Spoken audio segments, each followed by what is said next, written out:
ধন্যবাদ। হঠাৎ ধন্যবাদ? আপনার গানের জন্য। শোনো মঞ্জু, শুনবার তো আর কিচ্ছু নেই।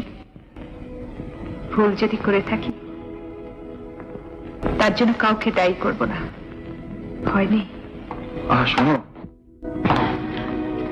মঞ্জু আজ পর্যন্ত জানে না সে হাত বাড়িয়ে চাইবে, আর সেই হাত কেউ অবজ্ঞায় ফিরিয়ে দেবে। কিন্তু হাত বাড়ালেই পাবো এরকম সৌভাগ্য নিয়ে আমি জন্মাইনি, তাই অত সহজে হাত বাড়াতে পারি না। বাজে কথা বলবেন না। মনে করেন আমি কিচ্ছু বুঝি না।